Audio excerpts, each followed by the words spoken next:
ये God made machine है जो आपके शरीर है। इस शरीर को यदि परिवर्तित कोई कर सकता है, इसमें आने वाले कष्टों को, इसमें आने वाले रोगों को, तो वो गॉड ही कर सकता है, वो ईश्वर ही कर सकता है जिसने बनाया है।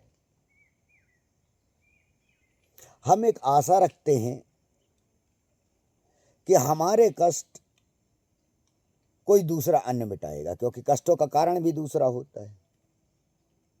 इसलिए हमारा मस्तिष्क से आशा रख लेता है कि हमारे कष्ट दूसरे मिटाएगा।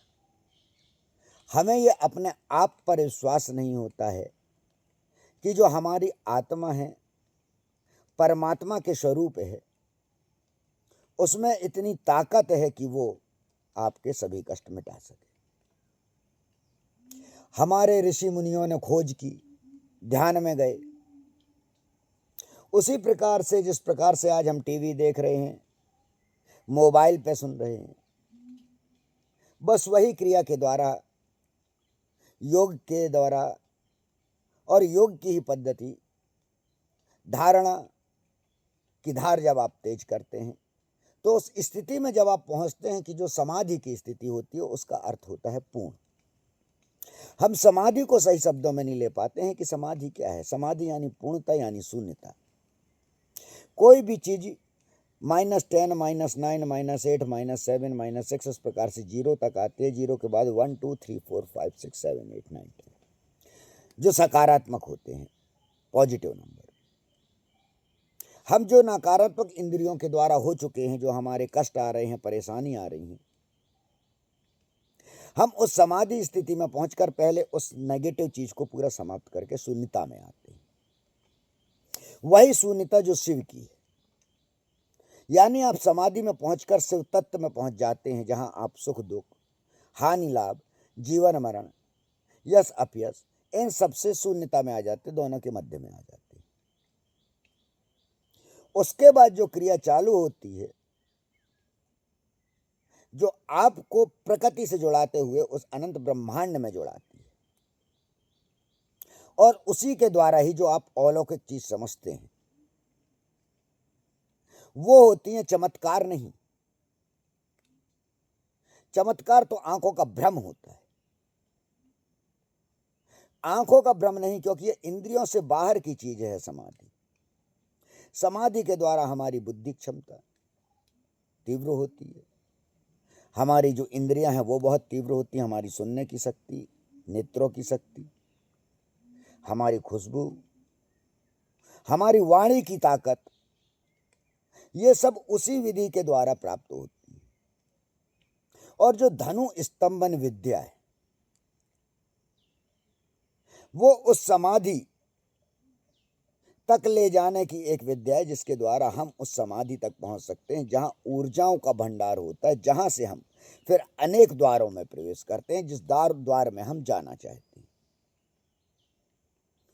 यदि हम धन के लोभ में जाएंगे तो धन के लोभ की ओर जाने लगेंगे। हम ज्ञान के क्षेत्र में जाना चाहेंगे, ज्ञान के क्षेत्र में जाएंगे।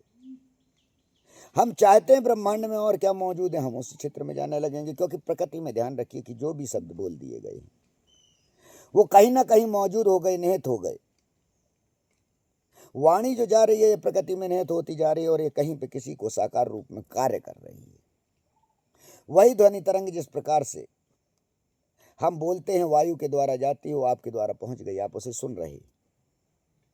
ये क्या है? ये हमारी ऋषियों की खोज है। और जो आडंबर किया वो अंग्रेजों के द्वारा हमारी आंखों में पट्टी बांधी गई, उस पर उन्होंने खोज की, शोध किए, जापान ने किए, और वो लोग उसी पद्धति में आगे बढ़ते गए। आज हम कहते हैं विज्ञान उनका कहाँ, जहाँ उनकी टेक्नोलॉजी 4 साल 5 साल बाद हमारे भारत तक पहुँचती है। जब वो कई गाड़ियाँ हैं वो अपने यहाँ जलाना समाप्त कर देते हैं, इंडिया में आने लगती हैं।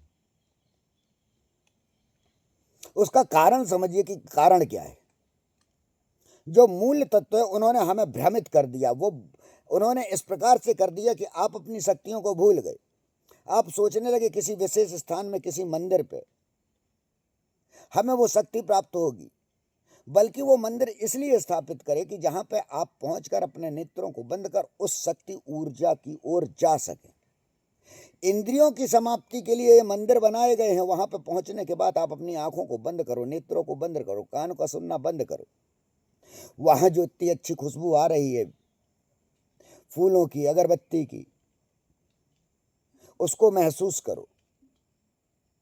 उन नकारात्मक शक्तियों को हटाने के लिए ही हम इन स्थानों पर जाते हैं और उस स्थान पर पहुंच के हम हाथ जोड़कर जब नेत्र बंद कर लेते उस क्रिया में जाने के लिए। ये सभी यौगिक शक्तियां हैं उस स्थान तक पहुंचाने के लिए। और वही मैं कहता हूं मैं हठ योगी हूं। और हठ के द्वारा जिस प्रकार से श्री कृष्ण को 45 मिनट अर्जुन को ले जाने में लगे थे उस ब्रह्मांड का ज्ञान देने के लिए कि तू है कौन आखिर। और उन्होंने भी अर्जुन को नपुंसक कहा था कि तू नपुंसक है, तूने हथियार डाले कैसे। और मैं यही तुम्हें कहता हूं कि ऐसा मां कार्य मत करो, हथियार मत डालो। तुम अपने भाग्य के विधाता हो, तुम ही अपना भाग्य बदल सकते हो। मैं तो पथ प्रदर्शक हूं, मैं तुम्हें उस राह पे ले चल सकता हूं। तुमने अगर भोजन किया है तो तुम्हारा ही पेट भरेगा। अगर तुम सोचते हो कि गुरुदेव वो भोजन कर लेंगे और पेट मेरा भर जाएगा, तो बस यही तुम्हारी मानसिक गुलामी है और इंद्रियों की गुलामी है। यदि तुम अपना भाग्य बदलना चाहते हो तो तुम्हें ही उस रास्ते में चलना पड़ेगा। गुरु मार्ग तुम्हें उस मार्ग पे ले जाएगा ताकि तुम उतने सक्षम बन सको और अपना भाग्य के विधाता बन सको। क्योंकि अहम ब्रह्मास्मि अर्थात तुम अपने ब्रह्म को अंदर जानो। तो जिस दिन तुमने अपने ब्रह्म को जान लिया, अपने भीतर बैठी उस आत्मा को जान लिया जो परमात्मा तक पहुंचकर सब कुछ करने में सक्षम है, तो तुम समझने लगोगे कि वास्तव में अपने भाग्य का विधाता तो मैं हूं। मेरे भाग्य का कोई भी कुछ नहीं कर सकता। जो मैं चाहूंगा इस शरीर के साथ वही होगा। क्योंकि ये शरीर तो कुछ भी नहीं है, जो है कुछ है वो आत्मा है, ऊर्जा है जो उसे चला रही है। मैं तो अभी तक सिर्फ शरीर को ही सब कुछ समझ रहा था, लेकिन जिस दिन तुम आत्मा की उस ऊर्जा को समझ जाते हो उसके बाद तुम्हारा शरीर तो निमित्त मात्र रह जाता है। क्योंकि इसके अंदर वो ऊर्जाएं शक्ति होती हैं। गाड़ी ध्यान रखिए कि कोई कितनी छोटी सी है, कोई कितनी बड़ी है, कोई कितनी लग्जरी है, वो कितने हॉर्स पावर की, वो घोड़े के समान क्षमता, वो ऊर्जा शक्ति वो कहां से आ रही है। वो ऊर्जा शक्ति तुम्हें अपनी जाननी, वो दीप जानना है जहां से वो अग्नि प्रज्वलित हो रही है। तुम्हारे भीतर अग्नि लगातार बनती जा रही है, तुम्हारे अंदर वायु बार बार समा रही है। तुम उन देवी देवताओं को नहीं समझ पा रहे हो जिन्हें अग्नि वायु के रूप में वेदों में बताया गया। बाद में समझाने के लिए उनके रूप धरे गए और तुम बस उन्हीं रूप में रह गए। तुम उसके तत्व तक नहीं पहुंच पाए।